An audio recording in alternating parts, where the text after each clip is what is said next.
switching a gear right now because you probably don't do the whole PT as a spelling for the sound or TG as a spelling for the sound G, right? You probably don't do that, but it's possible. It's possible that you do teach syllable types. So we need to talk about this. You're here for morphology. I got to say this, okay? Right after that lovely drink. You ready?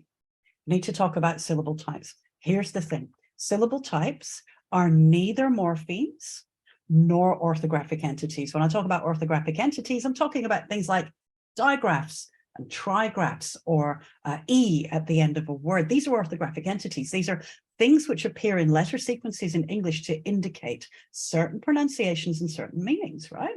Syllable types are neither of those things. So I'm going to show you on this chart an example and a non-example of morphemic analysis going along the structure of syllable types. Let's take the first syllable type, the open syllable. And actually, it's quite useful. Talking about open and closed syllables is quite useful for pronunciation if you're trying to make up your mind as to whether the vowel in that syllable is saying its name or its sound, you know, name, A-E-I-O-U, sound, A-E-I-O-A. I know people refer to long and short sound as well, but I'll talk about name and sound.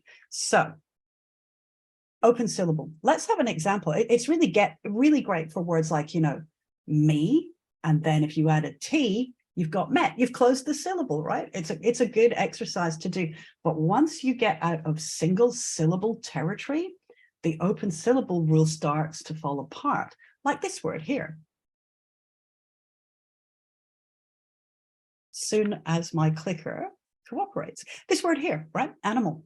So if you were trying to kind of give a syllable type analysis of the word animal, then you would have to say to students, you'd have to explain to them twice why this is not a mal, right?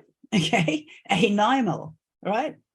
It's, you know, a mal. That's not how you say it. And already, and this is a really common word, right? And there are plenty of examples of really common words where open, closed syllables not going to work for you anymore, right?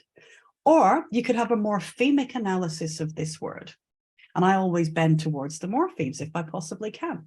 Anim, A-N-I-M, and by the way, if you're getting students to study and write the word animal, then it's a good idea that their phonological awareness is sufficient that they can cope with the sequence at-n, it-m, right? So if they can't, that's where your energy needs to go first, right? But assuming they do, assuming they can go at-n, it-m, anim, right? Anim actually means breath or life. An animal is a living, breathing thing. You don't need to split that word up into any more syllables. This over-analysis of syllables isn't going to yield anything except some problematic pronunciations. So anim means breath or life. And we can transfer that to animate. If you breathe life into a picture, you animate it. And from that base, that goes back to a root meaning breath, life, wind. An anemone